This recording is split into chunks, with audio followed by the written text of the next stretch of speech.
The Labour administration remains buoyed by the upward trajectory of the island's economy. The recent IMF article for consultation indicated that St. Lucia's tourism-dependent economy has normalized after the pandemic. GDP growth is expected to reach 3.7% in 2024, driven by strong tourism, construction, and manufacturing activity. Unemployment has dropped to decade lows but remains elevated. Prime Minister Pierre has touted the government's efforts in increasing monthly payments for pensioners, applications for youth employment assistance, year grants, and approximately $1 billion in hotel investments. Wayne Girard believes that the year may have contributed to St. Lucia's strong economic performance. He revealed plans to deepen coordination between the St. Lucia Development Bank (SLDB), and commercial banking, which will serve as a pipeline for investment. Given the IMF's report, Yes. do you think there is any input from the year that has influenced these new findings? Very good question. I believe so. I believe when the initial idea came about creating this economic space for the young people of this country, it came with a lot of derision, a lot of laughter as to what is it that the Prime Minister is thinking. But I think now we could begin to see the fruits of that. You would see the youth unemployment figure is significantly lower than it was when we got into government. But we're not ending the process there. What we want to eventually be able to do is to connect the youth economy. So you come through the youth economy, you get that initial grant, that initial loan, and as you expand, we now hope you gravitate into the St. Lucia Development Bank. And as you gravitate, you then go, or as you grow, you then go into the pure commercial banking.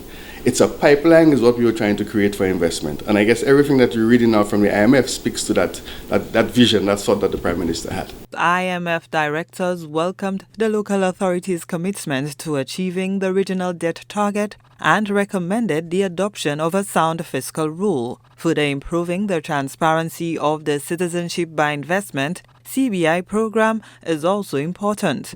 Girard disclosed that the government is working with regional partners to enhance the transparency of CBI programs.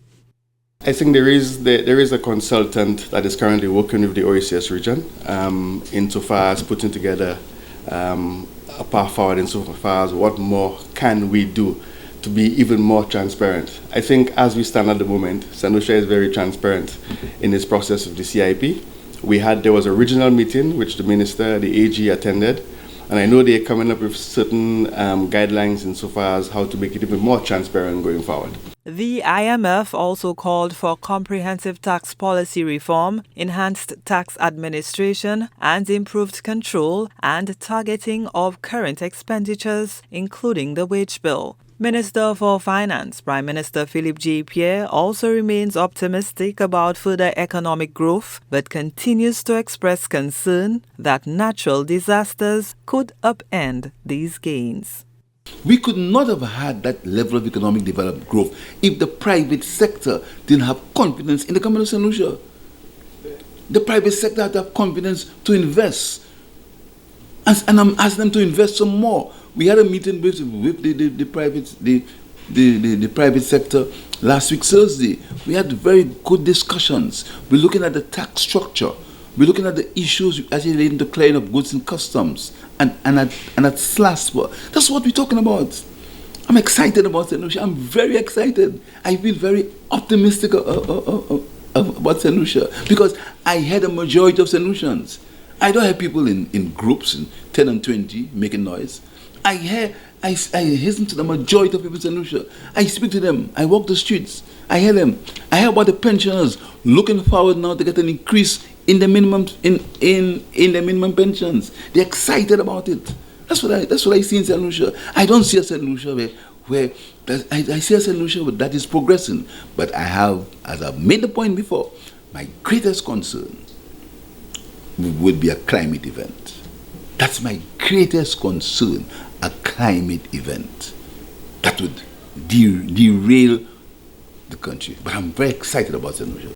The IMF executive directors welcomed St. Lucia's strong economic performance, aided by robust tourist arrivals and a supportive fiscal stance. They stressed that structural reforms and investments resilient to natural disasters are crucial to diversifying the economy and boosting potential growth.